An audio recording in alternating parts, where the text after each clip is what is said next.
Bart is a technology that we had to develop because many of the methods that are used in this domain of ecological outcome verification are still based upon paper.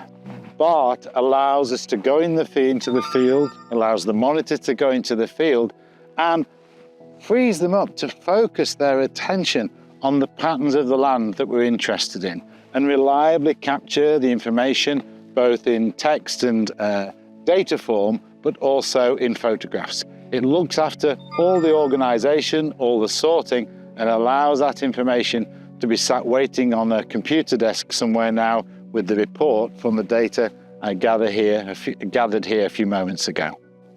The data capture side is basically achieved using Android or Apple phones to be able to go into the field and gather data.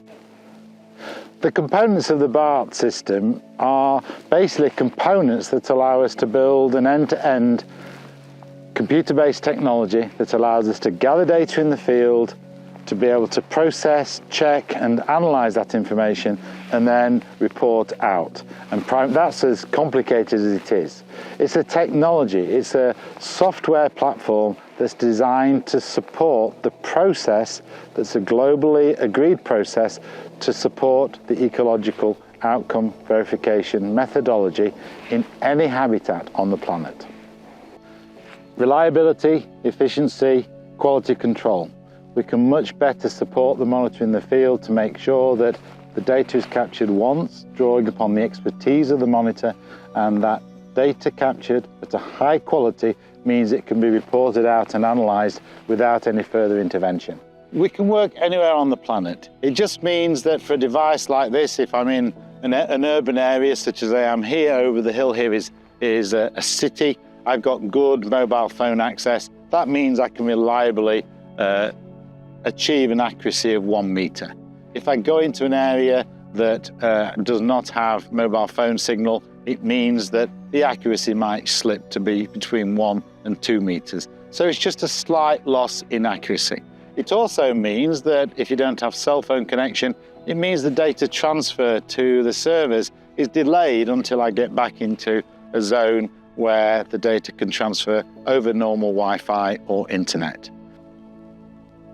After a monitoring event is complete, the process basically is that the monitor checks. There are error reports that comes out from the system, and the monitor is just invited to check through and remove any errors, but also to use that time to reflect and write up their conclusions and, from a mentoring perspective, their recommendations based upon what's been seen in their calculation or estimation of the Ecological Health Index.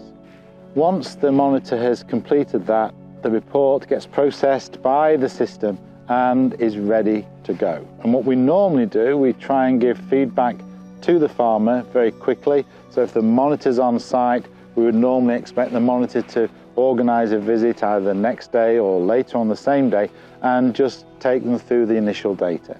It's to just maintain that relationship using the information so that it's real time as best we can make it for the land manager. We operate under a global quality assurance framework which is operated and supervised by the Savory Institute. Now obviously all the hubs around the world sending data in there, they would be overwhelmed if it was a free-for-all. So we have a local level of verification. The monitor in the field is really overseen by a verifier who can log into Bart and go into the reporting system, and the report's custom designed to give the verifier an overview and just check, depending on the stage of development of the monitor, how accurate and how the interpretation can be viewed as being reliable. And the data then gets transferred through to the global database, the Ecological Outcome Verification database operated by Savory Institute, and they have their own window into which they can look and see. What we're delighted by is the quality of the data that we're submitting is high, we rarely get any feedback, but most importantly, using Bart and the technology of the analysis and reporting system, we can data mine and go back over any hub's data over the last 5, 10 years and help clean it up. It's a remarkable capability.